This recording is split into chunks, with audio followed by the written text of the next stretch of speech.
Good afternoon, all of you. Today we will start income and expenditure account. Income and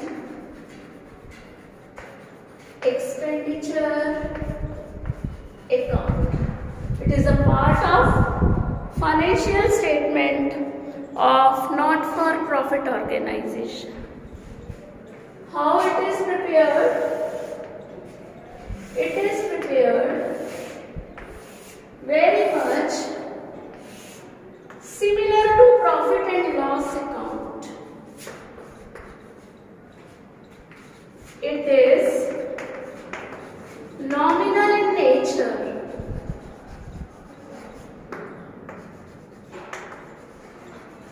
Nominal in nature, hence the rule of debit and credit goes. Debit all expenses, credit all incomes. Nominal है ये nature में, इसलिए debit में हम expenses record करते हैं और credit में हम इनकम्स रिकॉर्ड करेंगे. ठीक.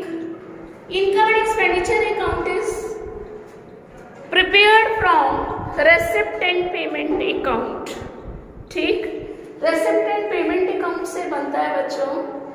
इसमें सिर्फ रेवेन्यू नेचर के एक्सपेंसेस आते हैं. रेवेन्यू एक्सपेंसेस यानी कि रूटीन नेचर के एक्सपेंसेस आते हैं. वो एक्सपेंसेस जो 1 ईयर के लिए बेनिफिट देते हैं. Only for current year they give us benefit. और एक ही साल के करंट ईयर के हमारे पास रेवेन्यू इनकम्स आती हैं.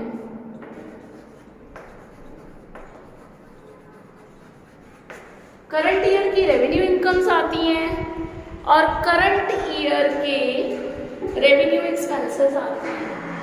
बच्चों, this account is prepared following the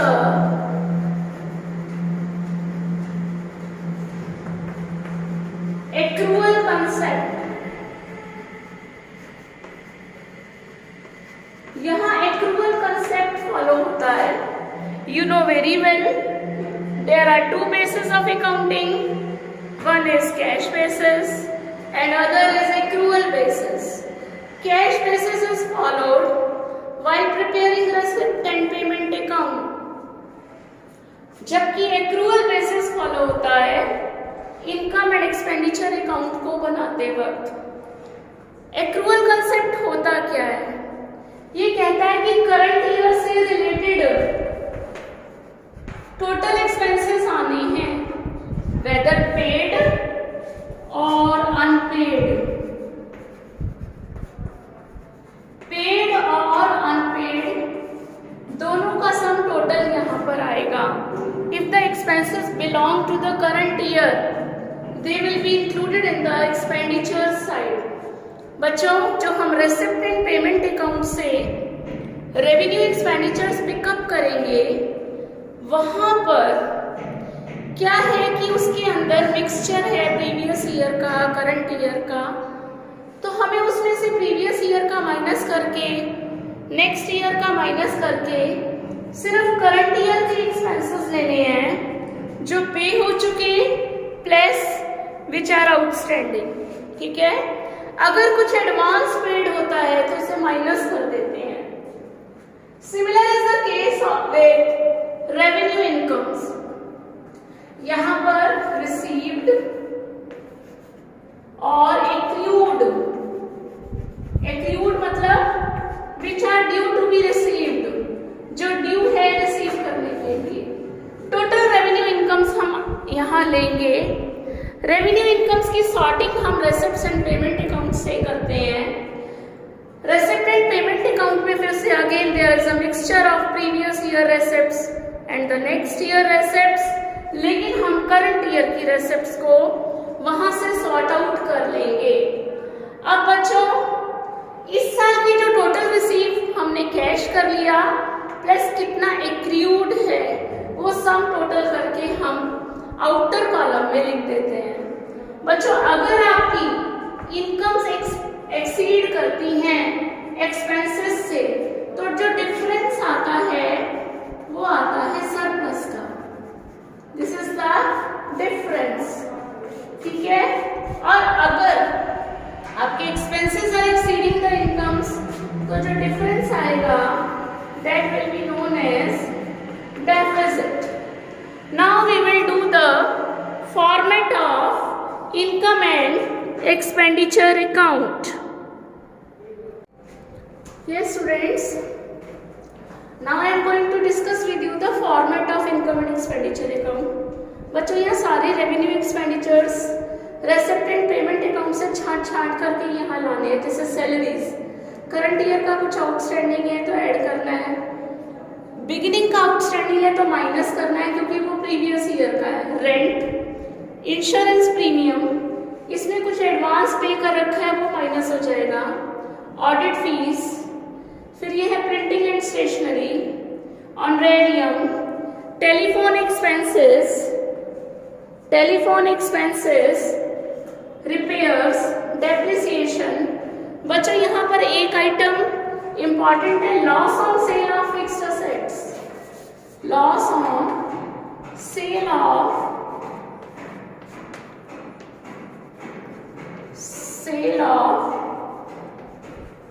fixed assets. अगर कोई फिक्स असेट्स की सेल हो रही है, उस पर लॉस है, कैसे निकालेंगे? बुक वैल्यू और सेल वैल्यू को कंपेयर करते हैं। सपोज फर्नीचर जिसकी बुक वैल्यू 30,000 थी was sold for ₹20,000। कितने में सेल हुआ है? 20,000 में। 30 का फर्नीचर 20 में लॉस सेल हुआ है, तो 10,000 का जो लॉस है वो यहाँ आएगा। और अगर प्रॉफिट हो जाए लॉस ऑन फिक्स्ड असेट्स, तो वो इनकम में आ जाता है। नेक्स्ट है audit fees, insurance premium, prepaid minus करके लिखेंगे इसमें से, इंश्योरेंस प्रीमियम में से। Audit fees, printing and stationery, honorarium, telephone expenses, repairs, depreciation on fixed assets. Income side में सब्सक्रिप्शन, कुछ करंट ईयर का आउटस्टैंडिंग ऐड कर देंगे, शुरू का आउटस्टैंडिंग माइनस करेंगे क्योंकि वो प्रीवियस ईयर का है, एंड का एडवांस माइनस कर देंगे, ये ब्रैकेट का मतलब है माइनस करना। और प्रीपेड अगर शुरू में है तो इसका मतलब वो करंट ईयर से रिलेटेड है, ऐड हो जाएगा। कुल मिलाकर के सब्सक्रिप्शन की एग्जैक्ट फिगर यहाँ आ जाएगी। Entrance fees, admission fees, general donations, legacy, by sale of old newspaper, by profit on sale of fixed assets. कोई भी फिक्स्ड असेट्स पर की सेल पर अगर प्रॉफिट हो रहा है तो वो हम क्रेडिट में शो करते हैं। बच्चों इस तरह से ये एक्सपेंसेस रेवेन्यू नेचर की और रेवेन्यू नेचर की इनकम्स को रिकॉर्ड करते हैं। फिर हम इन दोनों को कंपेयर करते हैं। अगर हमारी इनकम्स ज़्यादा होती हैं तो एक्सपेंसेस को माइनस करके उसमें से सरप्लस निकल जाता है, बैलेंसिंग फिगर टू सरप्लस। और अगर हमारे एक्सपेंसेस साइड ज़्यादा होती है तो हमारा यहाँ बैलेंसिंग फिगर जो होगा वो डेफिसिट होगा। अब बच्चों नेक्स्ट क्लास में आप सीखेंगे कि सब्सक्रिप्शन है, सैलरी है, लॉकर रेंट है, लॉकर रेंट इनकम होती है, इसको हम करंट ईयर की कैसे कैलकुलेट करते हैं। थोड़ा सा मैं इस वीडियो में बता भी देती हूँ आपको कि करंट ईयर का लॉकर रेंट या सब्सक्रिप्शंस कैसे फाइंड आउट करते हैं, ठीक है। उसके लिए एक एग्जांपल लेकर चलते हैं।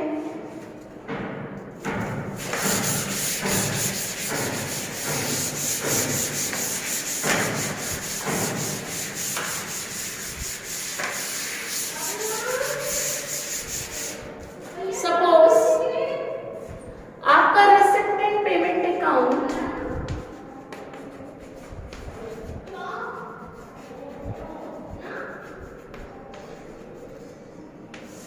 रेसिप्ट साइड में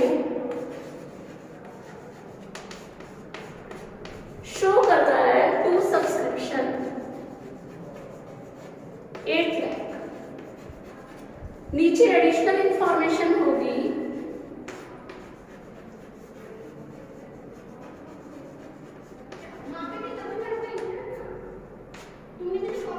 एक तो ईयर एंड और एक होती है ईयर बिगिनिंग की, साल के शुरू की और साल के एंड की। इससे रिलेटेड दो आपको एडजस्टमेंट मिल सकती है, सब्सक्रिप्शन आउटस्टैंडिंग और सब्सक्रिप्शन रिसीव्ड इन एडवांस।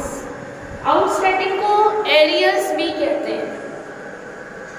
तो बच्चों अगर सब्सक्रिप्शन आउटस्टैंडिंग है, सपोज यहाँ पर ईयर एंड में 50,000 गिवन है और एडवांस 40,000 है, साल के एंड में जैसे आप 11th में करते थे एडवांस मतलब नेक्स्ट ईयर का, तो नेक्स्ट ईयर का 40,000 हम 8 लाख में से 40,000 रुपया ऐसा है जो नेक्स्ट ईयर का हम रिसीव कर चुके, तो यानी कि ये फिगर आ जाएगी 7,60,000। सब्सक्रिप्शन आउटस्टैंडिंग 50,000 है, यानी कि ये ईयर एंड का अभी भी रिसीव करना बाकी है, इसको ऐड कर दिया जाएगा क्योंकि ये करंट ईयर का है।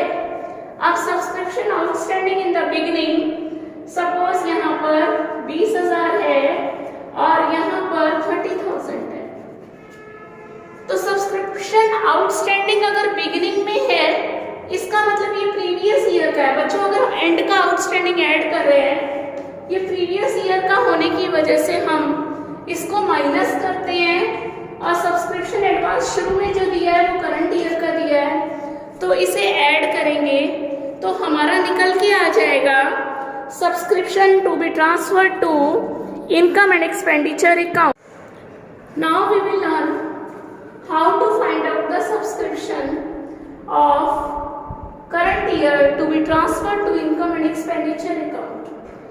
For that we should know subscription outstanding. It means which is due to be received in future, which we are going to receive in future is our asset, and which we have already received, which we are not entitled to receive, जिसे receive करने का हमें अधिकार नहीं है, but we have received in advance, that is our liability. अब बच्चों हम सब्सक्रिप्शन अकाउंट बनाएंगे। सब्सक्रिप्शन अकाउंट बनाने के लिए हमको ये पता होना चाहिए असेट का ओपनिंग बैलेंस डेबिट होता है और क्लोजिंग बैलेंस क्रेडिट होता है, और सब्सक्रिप्शन एडवांस का ओपनिंग क्रेडिट होगा और क्लोजिंग डेबिट होगा। तो अब देखो सब्सक्रिप्शन अकाउंट ये वर्किंग है एक तरीके की, जो फुल क्वेश्चन में वर्किंग होती है। अब यहाँ पर सब्सक्रिप्शन आउटस्टैंडिंग असेट है, ओपनिंग बैलेंस लिखेंगे, to balance brought down 20,000 rupees, outstanding at the end है 50,000, थोड़ा नीचे करके लिखेंगे, क्लोजिंग बैलेंस है, CD यूज होगा यहाँ 50,000। एडवांस हमारी लायबिलिटी है, इसका ओपनिंग बैलेंस क्रेडिट होता है, तो यहाँ पर आ जाएगा by balance brought down 30,000। Closing है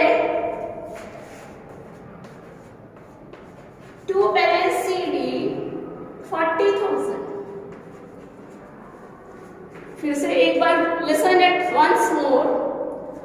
सब्सक्रिप्शन आउटस्टैंडिंग असेट है, इसका ओपनिंग बैलेंस डेबिट में लिखा BD से, CD से क्लोजिंग हो गया इसका 50,000। एडवांस हमारी लायबिलिटी है, इसका ओपनिंग बैलेंस क्रेडिट में आएगा, क्लोजिंग डेबिट में। ये चारों आइटम्स हम लोग एंटर कर चुके। Now this is receipt side. Receipt and payment account is showing this year you have received rupees 8 lakh 8 lakh रुपए का सब्सक्रिप्शन आपने रिसीव किया है। अगर आप इसकी जर्नल एंट्री बनाओ तो जर्नल एंट्री बनेगी bank account debit to subscription,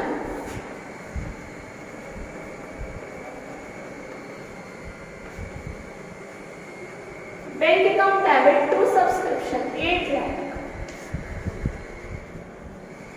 ठीक है, लेजर पोस्टिंग करेंगे, सब्सक्रिप्शन क्रेडिट हो रही है बाय बैंक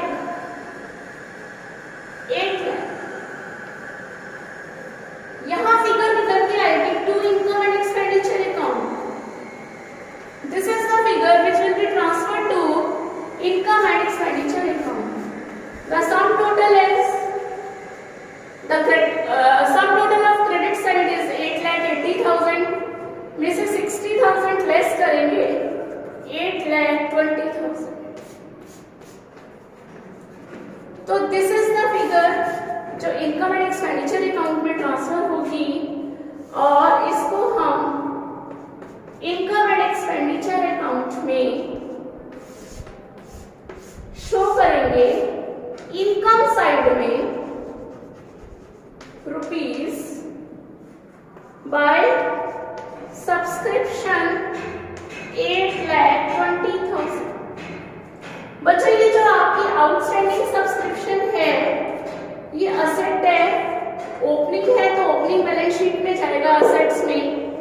ये एडवांस भी ओपनिंग है, ये लायबिलिटी में जाएगा ओपनिंग बैलेंस शीट में। क्योंकि इनकम एंड एक्सपेंडिचर के बाद two balance sheets are prepared, opening balance sheet and closing balance sheet। ये दोनों opening figures opening balance sheet में चली जाएगी, ये closing figures हैं, ये asset है closing balance sheet में जाएगा और ये liability है advance, तो ये closing balance sheet की liabilities में जाएगा। तो बच्चों इस तरह से सब्सक्रिप्शन अकाउंट बनाया जाता है। तो दैट्स ऑल फॉर टुडे। और जो कैलकुलेटेड फिगर आती है वो इनकम एंड एक्सपेंडिचर अकाउंट में शो हो जाती है। Thank you students, thank you very much.